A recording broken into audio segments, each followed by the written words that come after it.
One of the most common questions I get asked by my students is how they can get a richer and fuller sound on their instrument. Now, the Irish Bouzouki is very well known for that full resonant sound that you can get out of it.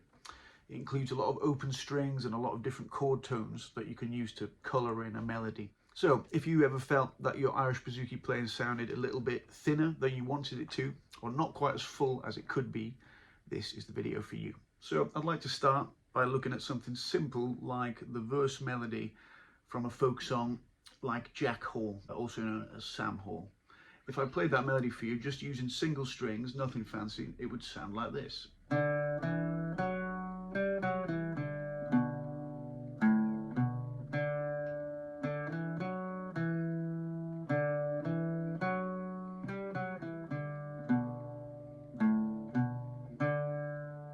Okay, now I'm going to play that same melody, bringing in some right hand techniques which are going to enable us to hear more open string sounds in that.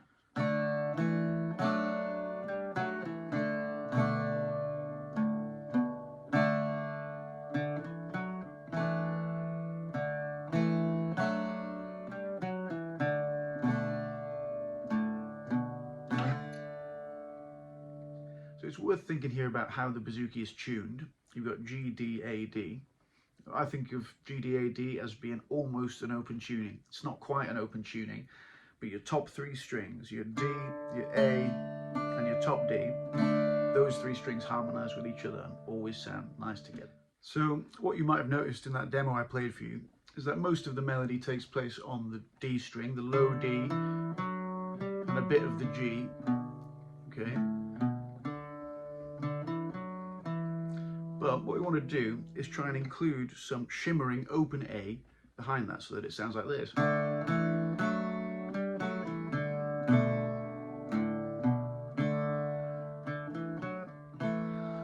Okay, so there's a bit of a technique involved in that, a bit of a right hand technique. Let's look at some scale exercises that are going to help us practice this right hand technique. Let's start on the G string. Let's play this pattern: open G, 2nd fret G, 4th fret G, 5th fret G. Then we come back down. Okay, rather than play that just as a single string melody, let's try and include the open D string, the next string along, as like a sort of shimmering drone note above what we're playing. So that's going to involve catching both strings in the same pick. Bear in mind you're picking down every time now. So we're looking for something that sounds like this.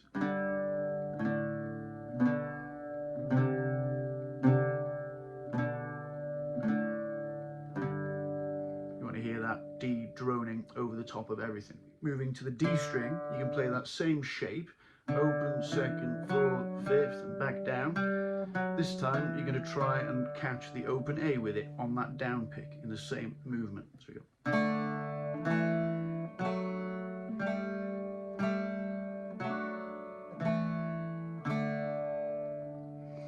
Okay, moving on to the A string. We could try a similar thing here, maybe slightly different pattern. We open, 2nd, 3rd, and 5th, just to keep us in the scale that we're playing.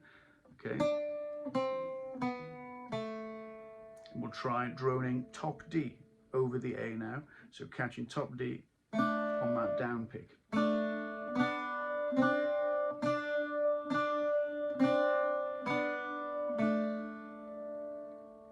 Okay, if you're feeling good on that, try it all together.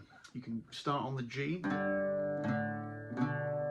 move on to the D, switch the drone string, and then move on to the A, come down from there,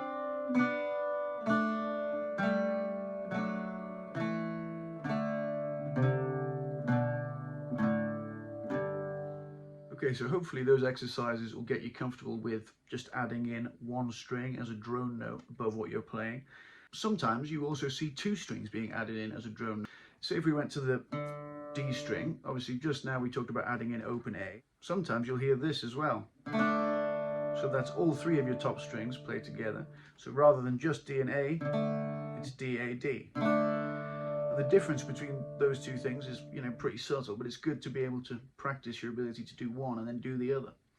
So why don't we try just maybe doing D and A and then D, A, D. D and A, D, A, D. D and A, D, A, D. can try the scale exercise with that. Maybe do the 2 strings, the 3 strings, the 2 strings, the 3 strings, the 2 strings, the 3 strings, the 2 strings, 3 strings, and down, 2 strings, 3 strings, 2 strings, 3 strings, 2 strings, 3 strings, 2 strings, 3 strings. You know, that can be a handy technique depending on, you know, how much drone content you want in what you're playing. Okay, so thinking about what we played at the start, that basic melody to Jack Hall, which sounds like this. Hopefully you can see the tab there.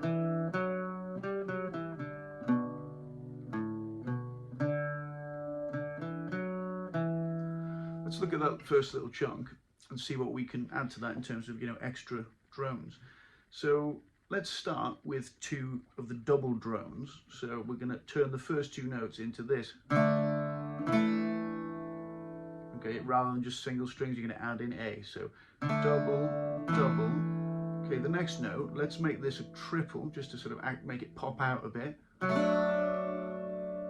Okay, so you end up with this.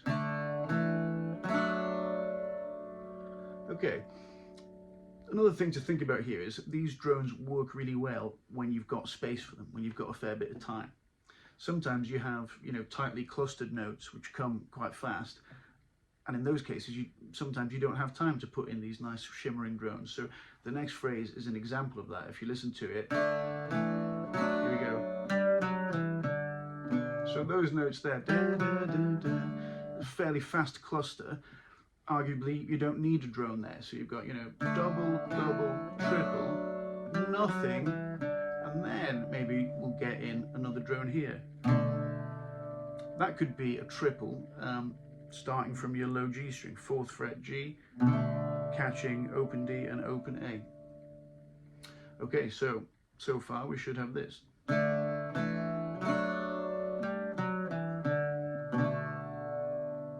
Okay, next chunk, let's make these doubles as well. 2nd fret G, let's back that up with open D. Let's back up 4th fret with open D as well. Let's make the next note, which is open D, a triple drone.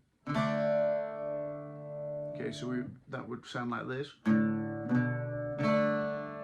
Okay, and this last phrase, again, you've got a tight little cluster here. Not much room there for anything much. But then the final note, let's make that a triple drone again.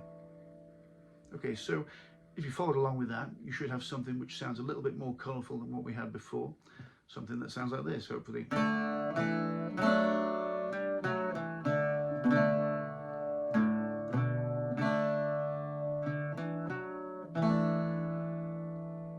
The next line of melody is pretty much the same set of techniques with a slightly different ending.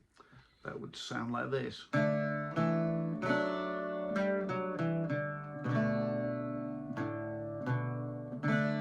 Maybe just end that on a triple drone. So there is a part 2 to this lesson, which you can download from my website. I'll put a link to that in the description. In that, we're going to be going through the rest of the melody to Jack Hall, which sounds like this.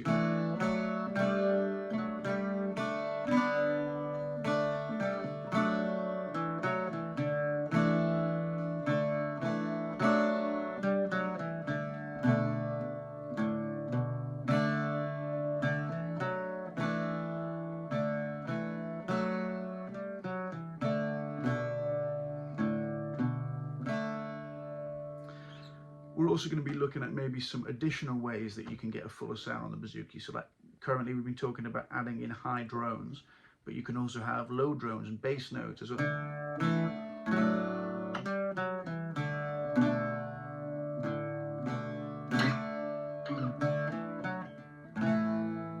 So we'll be looking at that in part 2. I'm also going to maybe look at some cross-picking techniques you could use to accompany this song with chords, you know, that kind of thing. Okay, so thank you very much for listening. Hope this has been a useful lesson. Link to part 2 is in the description, and yeah, let those open strings ring.